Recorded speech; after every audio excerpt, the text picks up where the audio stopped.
para makapagtrabaho yung mga microorganism. Pansinin nyo nakasa 3 pinitak tayo. Pansinin nyo yung soil natin at sowi ng palay. Tigas na patigas na. Ganyan karami. Pakita ko sa inyo yung sowi ng ating palay. Ayan. Pansinin nyo, ito 30 na yan, mahigit. Yun 30 na rin mahigit. Ito 30 na rin mahigit. Yan 30 na rin mahigit. Dikit-dikit. Yan 30 na rin mahigit. Bilangin natin para makita nyo. Ay mabilang natin. Sige, bibilang tayo dito na sa malayo. Yun, 30 pa rin yun. Yun, 30 pa rin yun. Yeah. Kita nyo kung gaano kalakas magsowi yung sinasabi nyong long pin variety dito sa barangay na mahina daw magsowi. Depende po yan mga ka-agri sa protocol. Sumama kayo sa Agritipid PH team para unti-unti ninyo mapaganda yung lupa ninyo at matutunan yung protocol ng Agritipid PH team. Pumunta tayo dyan, ganun pa rin. Punta tayo doon, ganun pa rin. Tanggalin natin to. Okay, bibilan tayo. May sumingit. 1, 2. Ganyan pa rin. Pansinin nyo, ayan, ilalayo natin. Hanggang doon, hanggang doon. Pag binuka natin yan, ganun pa rin. Pag binuka natin yan, ganun pa rin. Ayan, nakikita nyo na. Bibilang nga tayo. Kung totoong marami. Sige, bibilang tayo. 1, 2, 3, 4, 5, 6, 7, 8, 9, 10, 11, 12, 13, 14, 15, 16, 17, 18, 19, 20. Titingin tayo kung wala nang lalabas. 20, 21, 22, 23, 24. Yan yung mga bago. 25, 26, 27, 28, 29, 30, 31, 32. Okay, paalis na tayo. Sinilap lang natin yung pinagdadaanan ng palay natin. Okay. Just dito sa kuan. Okay na yan. Talagang hindi mo mapatuyuan dito sa harap. Dahil kailangan din nila ng tubig. Ayan ang sitwasyon ng palay natin. Ayan. Okay. Ayan na.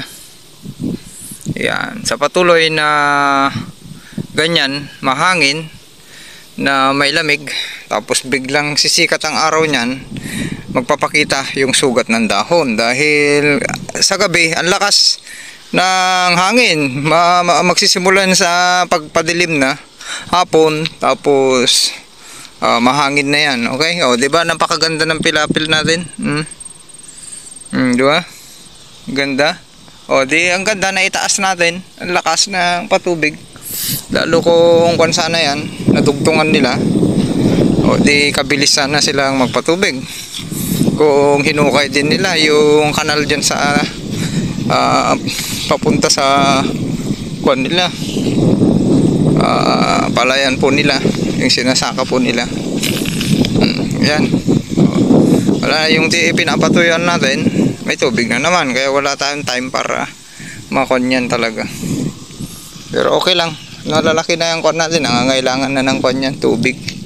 Basta wag lang masyadong kuan, tsaka na lang tayo maglalagay ng 5 cm pag nasa panicle initiation na. Ganyan yung ilalagay natin, ang 5 cm ganyan. 5 cm pag nagpapasuwi kayo, ganyan. Ganyan, okay na yan, ganyan, malalim na yan. Ganyan, yung para yung puno ay titigas. Okay? Yan na LB 937 ulit natin, 2096. Pansinin nyo yung tip nya, meron na sugat konti yung tip. Lalo yan, papasok na sa paglilihi po yan. Kasi 40 days na, naglilihi na yan. Pag nakita natin may lalabas man dyan na mga sowi pa, konti na lang yung lalabas po yan, patapos na. Tapos papasok, patapos na rin sa vegetative stage. Tapos umpisa ng reproductive stage. Ayan. Dito na lang yung kuwan natin, mahina. Ay maliit yung sa kuwan natin. Di ba, linis ng harapan po natin.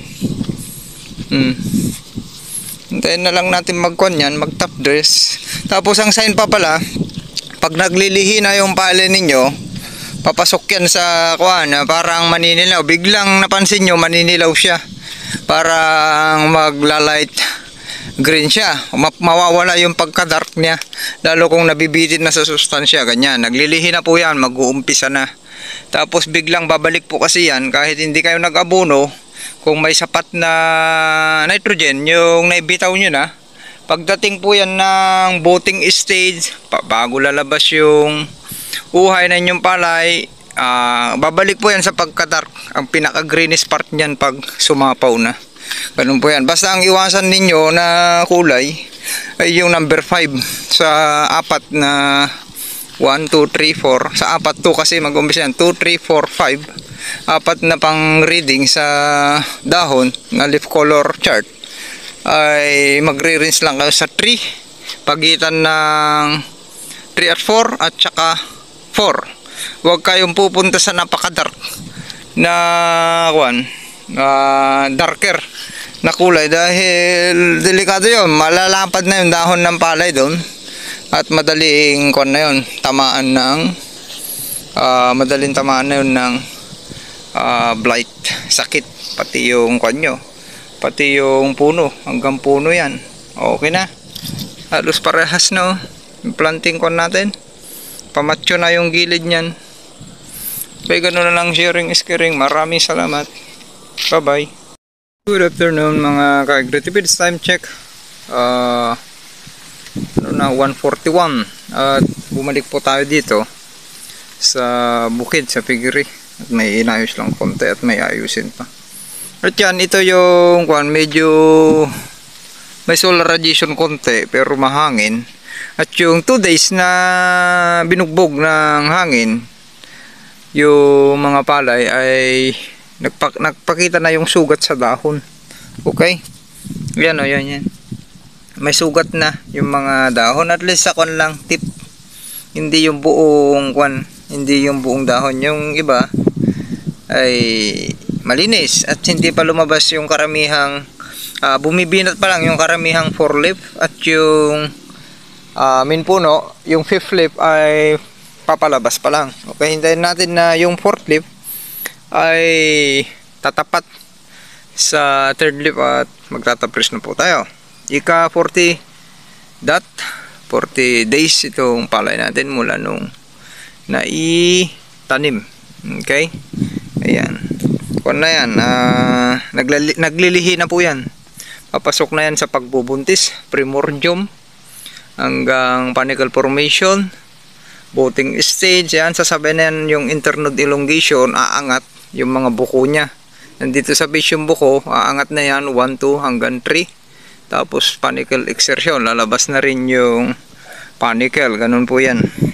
Okay, at paglabas na, pag bumitak na, fully exerted yung plug leaf shift, lalabas na rin susunod yung panicle. Magbibitak na yan at mag-i-exert na rin hanggang sumapaw. Bibinat pa yan ng halos 1 feet. Okay, kaya kung inabot yung palay natin kahit hanggang baywang lang, kayang abutin hanggang puson. Ganun po yan yung kanya. Pangit yung panahon, expected po ninyo yung mga plug leaf shift na nakalabas na, nasa sapaw at flowering stage. Lalo yung mga nasa flowering stage ay expected nyo po yan na may sisingit at sisingit po na ipa sa inyong palay, lalo kung yung plug leaf shift po ay nasira. Okay, ulitin natin, pag ang plug leaf shift ay nasira, hindi na makapagluto ng maayos yung palay para pabuuin yung batok. Automatic po yan na maraming ipa. Okay, ayan na. Okay na, ayan. Ang dami ang daming sowi. Kung sa average lang, okay na yan. Kahit 15 lang yung average natin dito. Ang kuwan lang natin, sa 13 sowi nga, kayang umani ng 180 kung mapaparehas natin. At kung nakapabor sa klema, ay mapapabinat natin yun. Yung 40 cm, ay inches.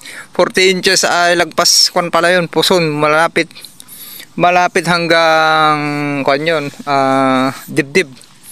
yung 3 feet, mahigit 3 feet yung ideal na planting height ng LP variety. Okay, 1 meter and 3. Yung sukat na 102 cm, yun po yung sukat niya. At mas matangkad pa yung LP908, dapat mas matangkad pala yung palay para makuha talaga yung tamang panicle, dami ng panicle. Okay, sa sowi para makahabol yung mga sowi. Tara na. At yan nag-uumpisa na, may sugat yung dahon ng palay natin. Wala tayong magagawa dyan. Kahit pabirahan natin yan ng fungicide, co-side man yan or co-side, copper hydroxide, Punguran OH, ay mahirapan po tayo dyan, napaistapin yan. Dahil nga, sugat sa dahon, yun nangyayari. Kaya ang gagawin na lang natin dyan, timingan na lang natin. Okay? Kung gagamit man tayo ay para sa kon na yun, protection para sa flag grip shift.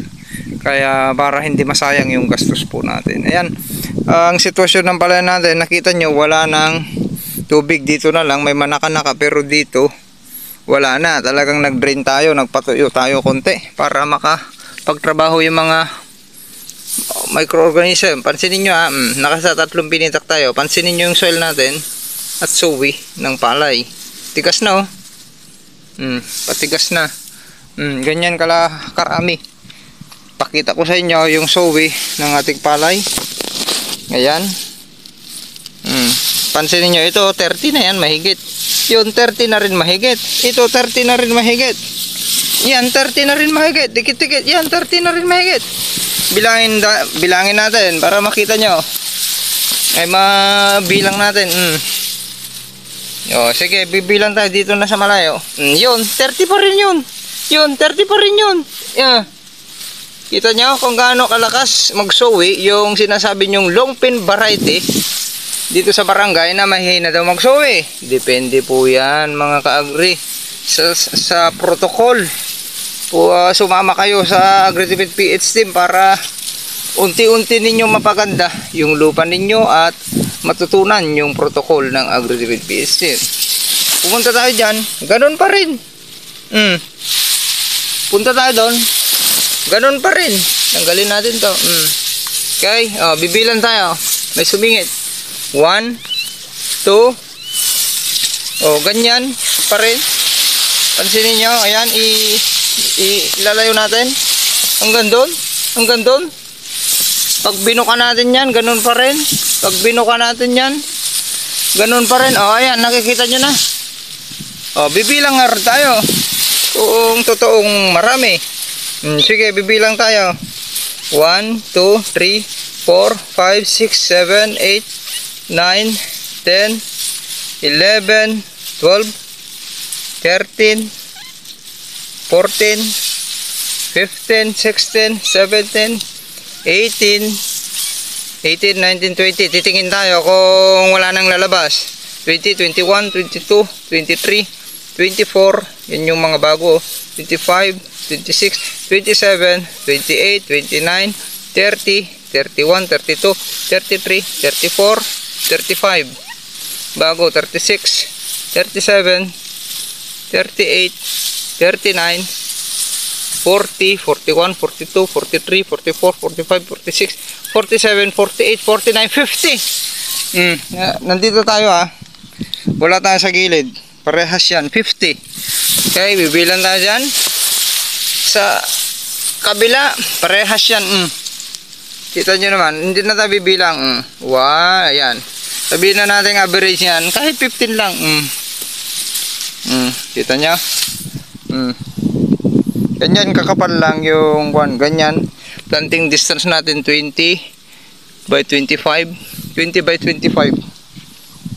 Okay, ganun na lang, sharing is caring. Ang na natin, may sugat tayo sa tip. Okay lang yan. Sa tip. Kung hanggang doon umabot dito, ay bacterial leaf stick. Okay? Okay na, sharing is caring. Maraming salamat. Happy farmers. Huwag kalimutang mag-subscribe sa ating YouTube channel, AgriTipid. Ang long bean variety, kahit anong variety, ay kaya po nating pasuwihin gamit yung protocol ng Agritipid PHC. Nandito yung area, ang daming sowi, yung area ng kwan natin. Dito yung 1/4 na sinasabi ko, yun yung kwan. Hanggang dyan. Ano bang ginagawa mo dito? Yung pusa, sulit, di ba? Oh, napatangkad na. Tangkad na. Oh, di ba? Umabol na, lalo yan natuyuan, mas mabilis buminat. O unahan na yun, no. Yung tangkad nitong pinulir natin ng Yieldmore na may high NPK. Okay, yan, abangan nyo para sa 1 liter. Sharing is caring.